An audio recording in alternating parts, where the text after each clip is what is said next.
Hi, I'm Kevin Eikenberry, and I'm here to help you reach your potential as a leader and a human being. Welcome to Remarkable TV.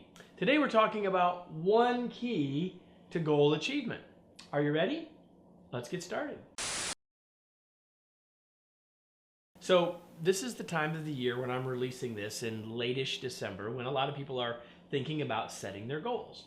And so if you're watching, you've either set them, you're planning to set them, or you kind of know maybe that you should set them. Or I guess maybe a fourth thing is like, I don't set them, Kevin, for whatever reason.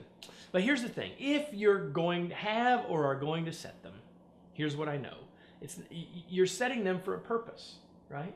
You're not just setting them to set them, unless there's guilt involved, unless someone said you must, or your boss has said you must. Beyond that, the reason for doing it isn't about the goal at all. It's really about the reason why, isn't it?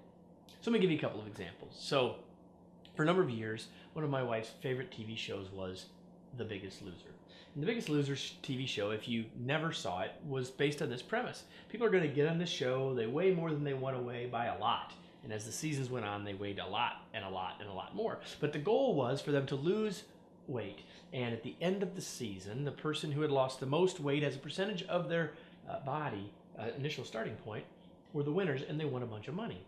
Now, it was a pretty interesting show in lots of ways. But after I'd watched for a season or two, I loved watching the first episode. Because I could watch the first episode, and I would see, obviously I'd see the before picture, and we'd be waiting to see the after pictures later. But the reason that I liked watching the first episode is I could almost always narrow down among the contestants who was going to win. And I could get it down within 2 or 3 every year.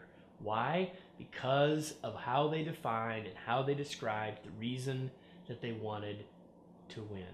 And it was never about winning, and it was never about the money. It was always about the reason why. They wanted to be able to lose weight so they could have children. They wanted to be able to lose weight so that they could play with their grandchildren. There would be any number of reasons, but the people that won had the best reason why. See, that's the key to goal achievement. It's not about the goal at all, it's about the reason why. Let's get more personal now and think about your work goals. So you may have a work goal, right? Hopefully you do, of some sort. Now here's the thing. It's not about the target, right? It's not, well, I need to reach this target. Why do you need to reach this target? Is it going to make you feel a great amount of pride, and the pride is of value to you? Is it going to help you get a promotion because the promotion is of value to you? Is it going to help you raise your self-image or your standing with others, and that's the reason why? Is it going to help you make more money if that's the reason why? It's not about the target. It's not about the goal. It's about the reason why. The person on the other side of this camera is going to get married. It's not about the wedding. I mean, the stuff about the wedding is not even about the day. It's about what she wants that to be like. And certainly it's not about that day, but about the rest of her life. You see, the target is not the key. And so many people at this time of year or any time of year spend all of their time focusing on setting the goal. I'm saying worry less about the target and more about the reason why. If the reason why is clear, the target gets much simpler to define. Because after all, we're not setting goals to set them, we're setting goals to get them.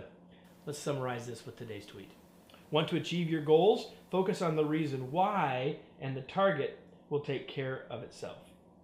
Well, this idea applies to all of us in all parts of our lives, whether we're little kids or way past our working years, but it certainly applies for us as leaders. We want our teams to be engaged. We want our teams to feel a sense of ownership, and all of that comes with a sense of meaning, a sense of purpose, and a sense of a reason why. And this is one of the big principles that we talk about in our Remarkable Leadership Workshop. It's a workshop that I created, that I lead, and that I'm excited to be the one to share with you when you choose to join us. And you can do that by clicking on the link below to learn everything that you want to about the workshop and about how to sign up. What I can promise is that when you join us for this learning experience, it will be engaging and fun and interactive and practical, and you will leave a more effective and confident leader than when you came. So I thank you for watching this episode. I hope that you'll share your comments and thoughts below. If you've got a great example of your reason why for a goal, past or present, feel free to share it. If you've got comments or questions of any kind, if you'll share them below, we're reading, we're watching, and we're using them for future episodes. Thanks so much for joining us. I look forward to seeing you on the next episode of Remarkable TV.